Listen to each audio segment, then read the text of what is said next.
मैं किसी सियासी जमात के खिलाफ नहीं। 2018 में 1,40,40,00,000 लोगों ने पीटीआई को वोट किया, तो क्या उनको जेलों में बंद किया गया है? मतलब ये कोई बतौर जमात पीटीआई के खिलाफ नहीं है, कानून तोड़ने वालों के खिलाफ है। 9 मई में मुलव्वस अफराद को दहशतगर्द नहीं समझता।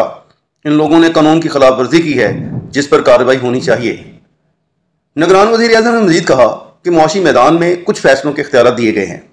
इख्तियारात इसलिए दिए गए हैं कि वो मुश्किल फैसले हों जो शायद सियासी जमात मुस्तकबिल में भी ना ले सके।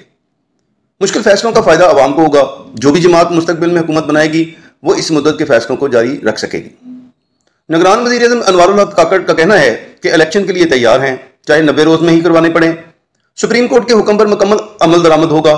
वज़ीर आज़म ने कहा, हो सकता है इलेक्शन जनवरी से पहले भी हो जाएं। इंतखाबात में सबको जलसों और तहरीर तकरीर की इजाजत होगी। वोटर जिस सियासी रहनुमा को चुनना चाहते हैं उसके हक में वोट करें, कोई इदारा मुदाखलत नहीं करेगा। उन्होंने मजीद कहा कि हम भी इंतजार में हैं कि इलेक्शन कमीशन ने तरीका ऐलान किया करना है। इलेक्शन कमीशन तरीका ऐलान करता है तो हम भी उससे जुड़ी तैयारी मुकम्मल करेंगे। इलेक्शन कमीशन को सपोर्ट करने का आईनी फरीजा अदा करके अपने घर को जाएंगे। इलेक्शन से मुतल्लिक सुप्रीम कोर्ट फैसले दे, इस पर भी अमल होगा। सुप्रीम कोर्ट फैसला दे तो हुकूमत अमल दरामद की पाबंदी होती है। निगरान वज़ीर आज़म ने कहा कि पाकिस्तान के वोटर का इख्तियार है कि जिसको चाहे वोट दे, कोई अदालती मुदाखलत नहीं होगी। चीज़ें आहिस्ता आहिस्ता ठीक हो जाएंगी। आम इंतखाबात में अदारा जाती मुदाखलत नहीं होगी। सबको जलसों, तहरीर और तकरीर की इजाज़त होगी।